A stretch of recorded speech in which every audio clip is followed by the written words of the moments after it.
नमो नमः। आज हम कक्षा 6 रुचिरा भाग 1 प्रथम पाठ है शब्द परिचय के विषय के बारे में चर्चा करेंगे। इस पाठ में अकारांत पुल्लिंग शब्दों का प्रयोग हुआ है। अकारांत शब्द वे होते हैं जिनके अंत में ए होता है।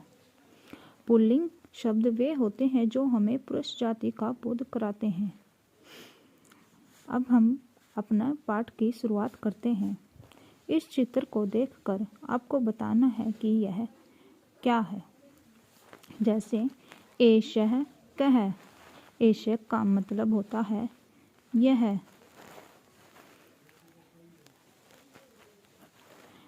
कः का मतलब होता है क्या या कौन।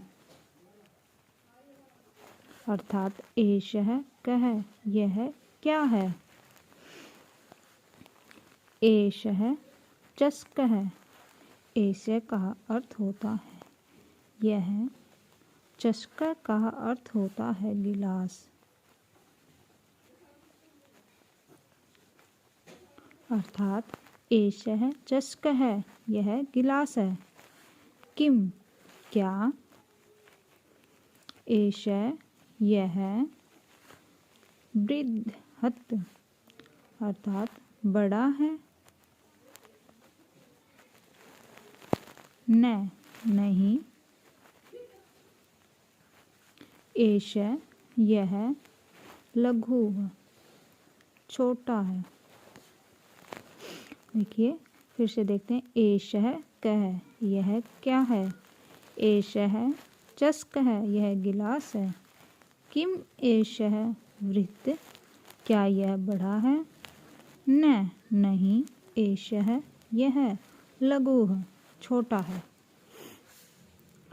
इसमें जो एषः शब्द है वो जब कोई वस्तु हमारे पास होती है तो उसके लिए प्रयोग होता है।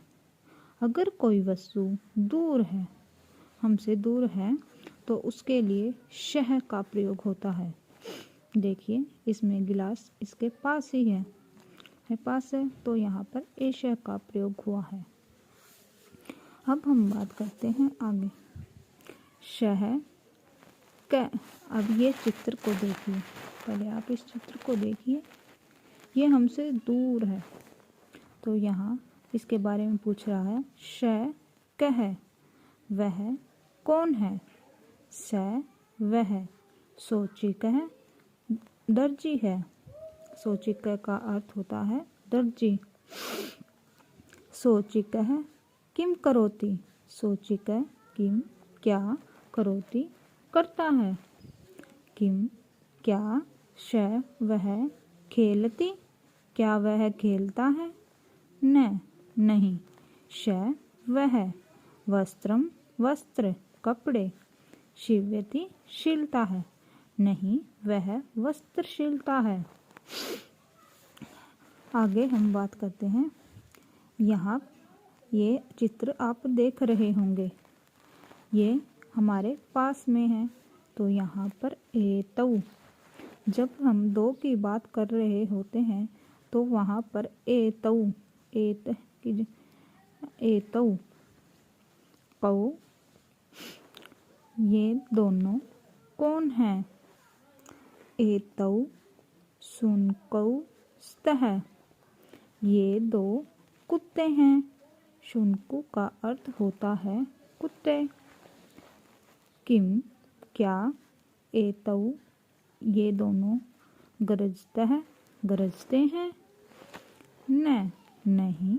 एतौ उच्चै बुक्कतः नहीं ये दोनों जोर से भौंकते हैं। उच्चै जोर से, बुक्कतः भौंकते हैं। आगे हम देखते हैं। आप इस चित्र को देखिए, ये हमसे दूर पर है, इसलिए यहाँ पर तौ का प्रयोग हुआ है। तौ को यानी कि ये वे दोनों कौन हैं। तौ ब्लिवर्धौ स्तः वे दो बैल हैं। किम क्या तौ वे दोनों धावते दौड़ते हैं। न नहीं तौ वे दोनों क्षेत्रम कर्षते वे दोनों खेत जोतते हैं।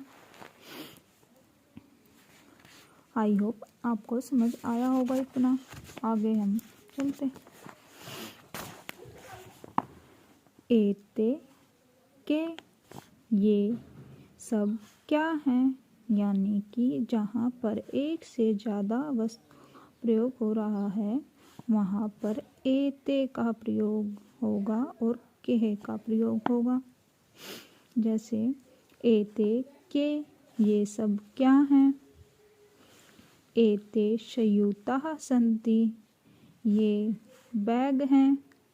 संयुता का अर्थ होता है बैग। एते का अर्थ होता है ये सब। किम क्या एते ये सब हरित वर्णा हरे रंग के हैं। नहीं एते नीलवर्णः सन्ति नहीं ये सब नीले रंग के हैं। नीलवर्णा का अर्थ होता है नीले रंग के। उसके बाद हम बात करते हैं, यहाँ पर आपको दिखाई दे रहा होगा चित्र, तो इसके बारे में पूछ रहे हैं। ते के वे कौन हैं। ते वृद्धाः सन्ति वे बूढ़े हैं। किम क्या ते गायन्ति क्या वे गा रहे हैं। नहीं ते हसन्ति वे हंस रहे हैं। अब हमने इस पाठ में किस किस चीज़ का यूज़ हुआ है उसके बारे में बताते हैं। जैसे अगर कोई वस्तु हमारे पास में होती है, जब कोई वस्तु हमारे पास में होती है तो उसके लिए हम एषः का प्रयोग करते हैं। जब कोई वस्तु हमारे दूर होती है तो उसके लिए हम स का प्रयोग करते हैं। इनके रूप इस प्रकार चलते हैं। जैसे अगर कोई एक वचन है यानी एक वस्तु है तो एषः। अगर दो वस्तु हैं तो एषः एतौ। अगर बहुवचन है तो एते। अगर कोई वस्तु दूर है तो उसके लिए शः। दो हैं तो तौ और ते। उसके बाद जैसे कह कौ के उनका प्रयोग होगा। ये हमारा एक वचन, ये द्विवचन के लिए और ये बहुवचन के लिए।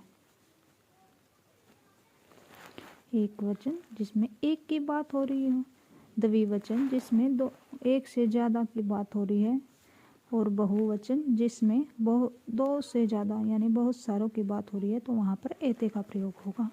इसी प्रकार एक वचन में जब कोई वस्तु दूर होती है तो वहाँ पर स, तौ, ते।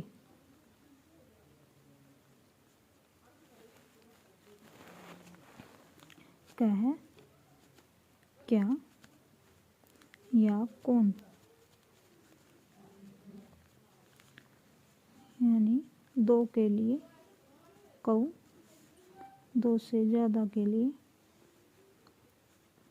के का प्रयोग होगा। इसमें एषः प्रथम पुरुष,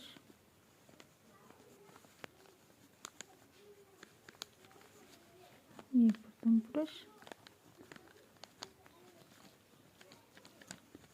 क्योंकि हम जो हमारा पहला पाठ है उसमें हम अकारांत पुल्लिंग शब्दों का प्रयोग कर रहे हैं प्रथम पुरुष में।